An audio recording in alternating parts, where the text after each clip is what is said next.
PokeRogue is exactly what it sounds like, a Pokemon roguelike that has taken the Pokemon community over completely. In this game, you have to use a variety of starters and other Pokemon to try and get through every single wave all the way up till wave 200. And who's waiting at 200? He's not a nice guy. I don't like him. But anyways, I decided to play 100 hours of this game. I wanted to see if I could get any shinies, any legendaries, maybe beat the game even, and there's a little something special that's hidden at the end of the video. But let's get straight into it and pick our starters. For the initial run, I went with something simple. Mudkip, of course, because he only has one weakness. I picked Charmander because, you know, Charizard's sick. And I picked Sprigatito because I think that Pokemon is genuinely broken. We hopped straight into the game and it was pretty easy. It was just a regular Whismur. We beat him down and there we go. We're already on to wave 2, guys. How good am I? At the end of every fight, you have a couple options for whatever item you want. But yeah, you just got to get straight back to it and fight the next one. And the next one. And the next wait a minute. You may be wondering who this is. Now this is Ivy, the #1 reason people die. Wait, bro, how do I win this? My team is... Wait, how do I win this? I, in fact, did not win this. Ah, Christ. So you get the idea. Basically, you need to catch starters, make different teams, and try and somehow make it past Ivy. And that we actually did. Her team is randomized every time, so this time she had a Charmander, and we, of course, had a Pikachu with Surf, so that was quick work. We got rid of Fletchling too, and just like that, Ivy down. We basically beat the game. Except I died at floor 10, and I had to restart right after that. There's so many awesome features in this game too. Like here, Ekans you can see as Pokerust. That gives Pokemon more experience in your party. And each Pokemon here has a number next to their name. This corresponds to how many points it costs for them to be one of your starters. And of course, the better the Pokemon, the higher the number. Mr. Zekrom is about 8 points, as opposed to Weedle, who is just 1. Poor Weedle, man. What did he do? After a bunch of runs, I found early success with this weird-looking flamingo called Flamigo. It is a one-stage Pokemon, so it had better base stats than basically all the other starters I was using, and this like absolutely ran through everything for the first like 30 levels. I was catching decent Pokemon too. I had a proper team. Things were going really well, and then I found the Pokemon that changed everything. I don't know if you're familiar with this Pokemon, but it is called Archaladon. Enchilada. Firstly, his typing Steel Dragon is insane. Secondly, his signature move, Electro Shot, hits like a car. It's a move like Solar Beam where it takes 2 turns, but if it's in the rain, it's 1 turn, and oh my god, it's disgusting. It ups your special attack every single time you use it, so this is kind of what it looks like when it's in motion. Later on, I learned about the egg gacha system, honestly my favorite thing in PokeRogue. Basically, you can use these egg vouchers on different machines to get eggs with different things like increased shiny odds or legendaries, and this is where I found my initial luck in getting some really sick Pokemon. I also got my first shinies as well. Wait, our eggs, we got a purple Krabby. Oh my god, we got a shiny Koufant. We got an elephant. Everything was going incredible for me. One of my runs, I hatched one of my favorite legendaries, Reshiram, which was insane. And then one random dude gave me this Kyogre with water ghost typing and an Electivire with electric psychic. Like what? There's so many random features to this game. Like here we got a DNA splicer and I put my Ninetales and Chestnut together to create Chetales with Flash Fire, Grass Fire. That typing's pretty good actually. At this point, my highest run was around in the 140s, 150s, but this time we were ready to try and hit the 200 mark. So we brought Duraludon, we brought this Torch Song Screamtail, which is crazy, and I think it was time to get things done. At this point, the first 100 waves of the game are like incredibly easy. At level 100 itself, we had a very scary Sand Slash that was not scary at all, of course, because I have an Archaladon. What's wrong with this Pokemon? Then on floor 145, we meet up with Ivy again. Again, I'm not scared because it's Ivy. Like, what is she gonna do? Oh, wait a minute. She has a shiny Rayquaza. This isn't even the regular shiny. In this game, they added like special shinies. Oh, and I did one-shot it, so that's cool. We then met Giovanni, who of course had a Mewtwo that literally murdered my team. We almost lost the run here, and I was sad because like this is the furthest I ever got. 165 is crazy. Yeah, he literally killed everyone except for a last-minute wave crash from an Empoleon. Saved the day. He lived as Psychic. I'm proud of you, man. Then we finally got to floor 190.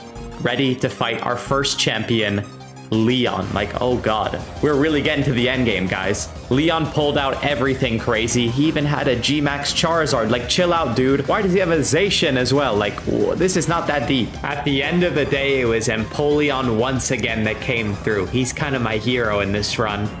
And after we beat Leon, everything sort of took a little bit of a change. The skies got different. The ground got different. And we were in a new world. From 191 to 200, it is a different level of scary. Every Pokemon you face is a paradox. The best of the best Pokemon, but of course we have Archaludon, so I just bodied everything, but still, pretend that it's really hard. And at 195, we meet, for the last time, Ivy. It was finally time to fight my arch nemesis for the last time. It was pretty easy, you know, her team was the exact same for the most part since last time. We were able to get nasty on Goldango, so I made it rain, baby. We killed everything. It was crazy. And then you know what she does?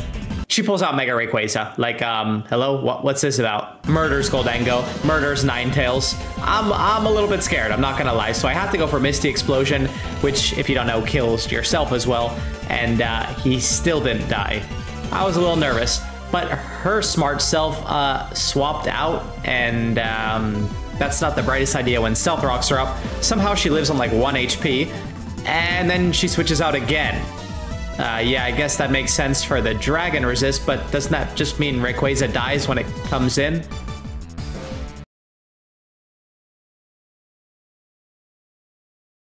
Anyways, we were ready for our last challenge. Me versus Eternatus. Now this is no ordinary fight.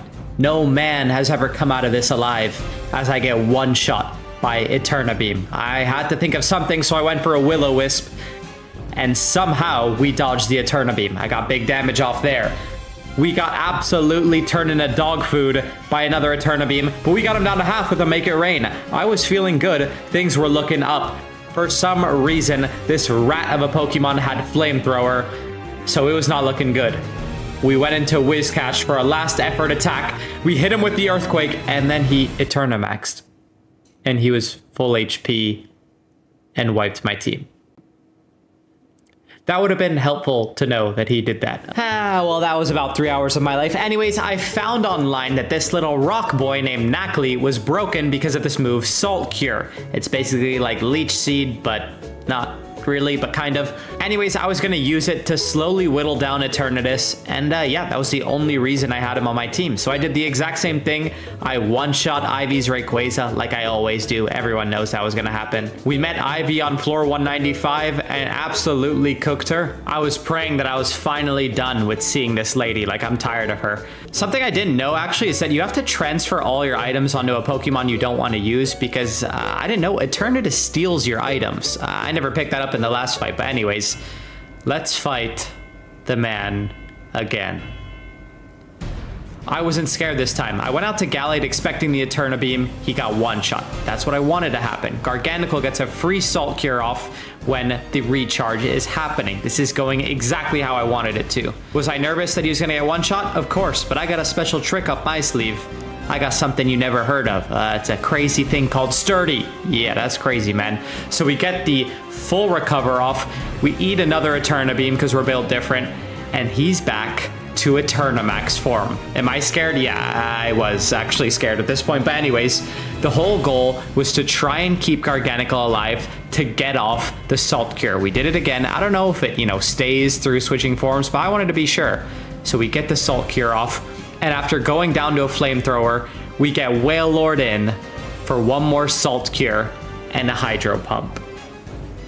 And here is my reaction with my friend to finally beating the game.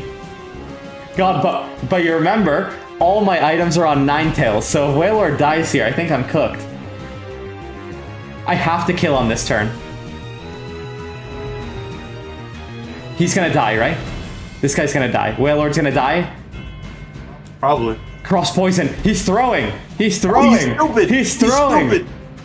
He's throwing. Salt Cure kills. Next turn I have 3 Pokemon. Oh my god. Salt Cure! He is stupid. Oh my god. Oh! After hours and hours, we've done it. Wait, what? There's more? What? Oh my god. I got scared. Oh, alright. Oh my god. Not this girl again. After Ivy started touching me, I couldn't believe it. We were finally done with the endless mode. Before I got to endless mode, I did want to get all my eggs. I also wanted to check out something, which was the challenges they have. Here was a Gen 4 challenge. Gen 4 is my favorite gen, so I started with a Heatran and a Gibble, and I thought it would be fun to try. But the problem is this was not what I thought it would be. The challenge run didn't even count. I didn't go through the challenge tab, so basically everything I did had no purpose. I even killed a shiny Klinklank because it wasn't from Gen 4. I'm so stupid, bro. But I did finally, after so long, I don't know why, but I finally got to Mega Evolve, and look at my Garchomp. God damn. And I met Eternatus again, and I really wanted to beat it this time without using some cheese strat like Salt Cure.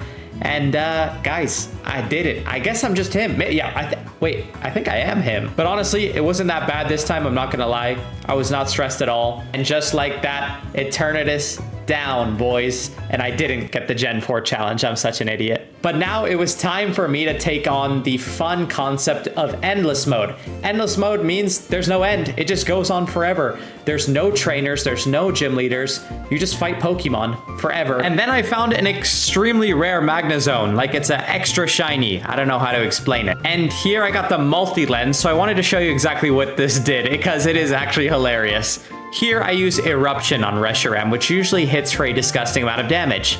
And now it hits 3 times.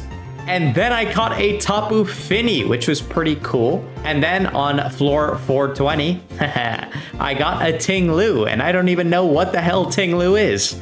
On floor 450, I got abused like no other. This Iron Treads absolutely hate crimed me, basically. And yeah, we got 1,000,000 gold. I thought that was cool and lost. And I wanted nothing to do with endless mode anymore. I got really tired of that really fast. But yeah, look how many Pokemon we have acquired at the end of this. Look how many cool shinies we have captured. It's been an incredible journey, 100 hours, and I think I'm nowhere near done with this game. It's really that good. I also have a bunch of legendaries, which I was very proud of. And the special secret that I had at the beginning of the video where I said, oh, something fun's gonna happen. I'm doing a monotype run of every single type. 18 videos.